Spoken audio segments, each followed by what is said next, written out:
T3 Ivo Butkevičs. Sveiki, Ivo Butkevičs no T3 ziņām. Jautājums Izraels valsts pārstāvim. Gribēju taujāt, lai arī Izraela ir nosodījusi Krievijas iebrukumu Ukrainā, tā nav tik stingri vērsusies pret Maskavu, cik daudzas rietumu valstis, gan militārā atbalsta ziņā, gan pievienojoties starptautiskajām sankcijām.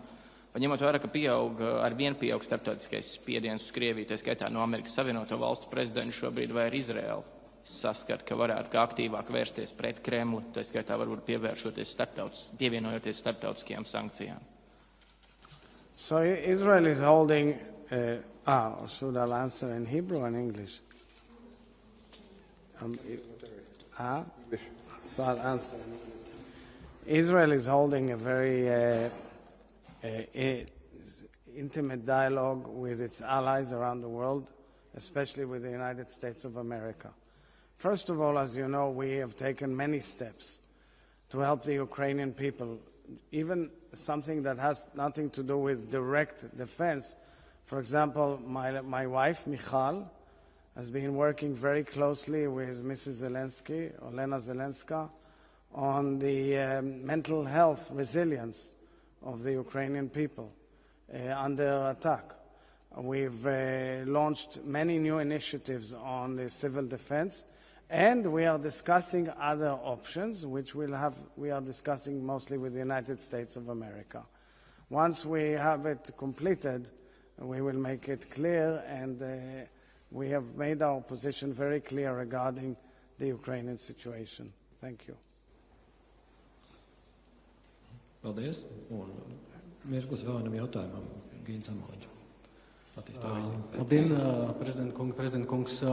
Ņemot vērā Francijas, Apvienotās Karalists un Kanādas pēdējā laika paziņojums attiecībā uz Palestīnas valsts atzīšanu, vai jūs šo jautājumu apspriedāt arī šajās sarunās, arī Latvijas pozīciju, un vai kāda ir jūsu nostāja šajā jautājumā? Vai jūs ticat divu valstu risinājumu, ka tas ir iespējams? Paldies. Es domāju, ka jā, šī diskusija ir šobrīd atsākusies ar pilnu spāru, sevišķi ņemot vērā gaidāmo ANO ģenerālas asamblejas sesiju septembrī. Un vairākas valstis ir paziņojušas, ka tās plāno šajā sesijā atzīt Palestīnas valsti. Mūsu valsts pozīcija ir diezgan skaidri formulēta, un ņemot vērā to, ka ārpolitika mūsu valstī ir vienota, tad valsts prezidenta, valdības un Saeimas viedoklis šai ziņā ir līdzīgs, ka mēs uzskatām, ka šobrīd šāda Palestīnas valsts atzīšana īsti neveicinātu situācijas radikālu risinājumu pozitīvā virzienā. Mēs tomēr uzskatām, ka, lai cik tas šobrīd liktos grūti, pat neiespējami, diemžēl šobrīd tā situācija ir sarežģīta.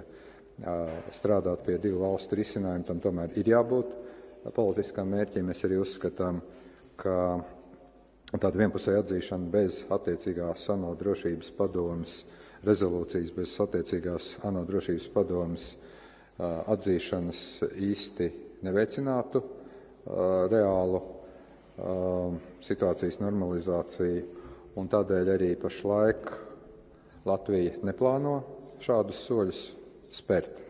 Mēs, protams, uzskatām, ka prioritārs jautājums ir tātad Izraels ķīlnieku atbrīvošana, humanās situācijas normalizācija Gazā, Hamas kā teroristu organizācijas sakaušana un, protams, tad skatīties, kādi varētu būt šie politiskie tālākie soļi.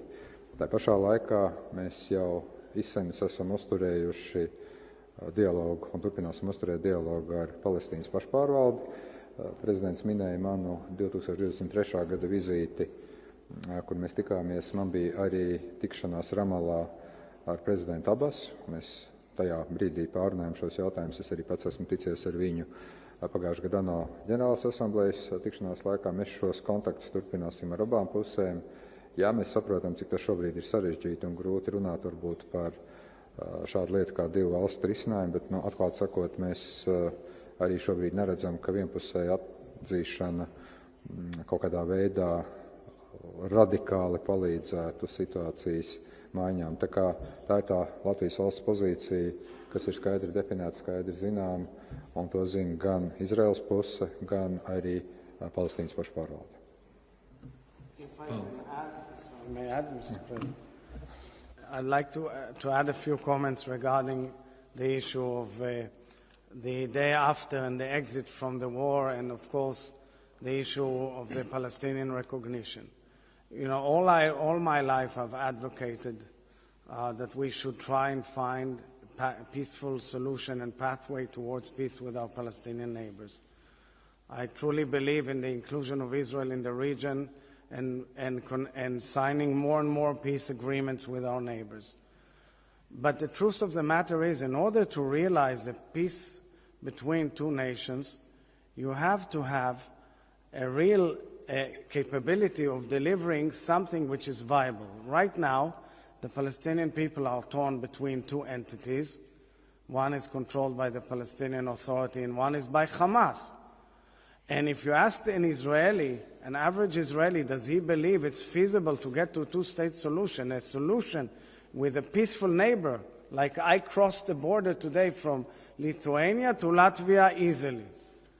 The answer will be no, because following October 7th, it was a wake-up call for many Israelis. This was a peaceful border which was shattered by a brutal terrorist organization which abducted, killed, burnt, and raped our people, innocent civilians, and took hostage.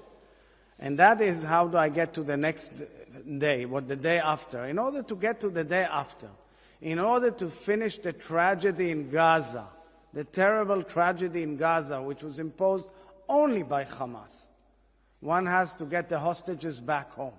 But because we are dealing with a jihadist terror regime in Gaza, which we are trying to remove in order to release our hostages and make sure that our citizens on the border live in peace, we have to get the hostages back. And I repeat, this is Eviatar David.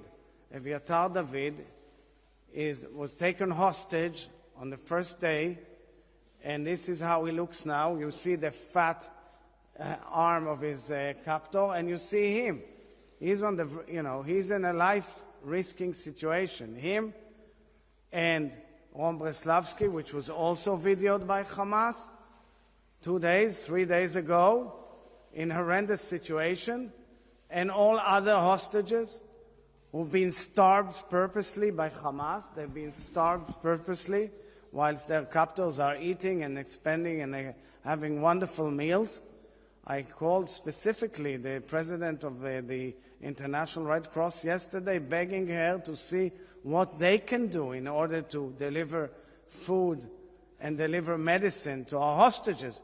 But if you get the hostages out, you will have the ability to move to a ceasefire, which will enable improvement of the situation in Gaza.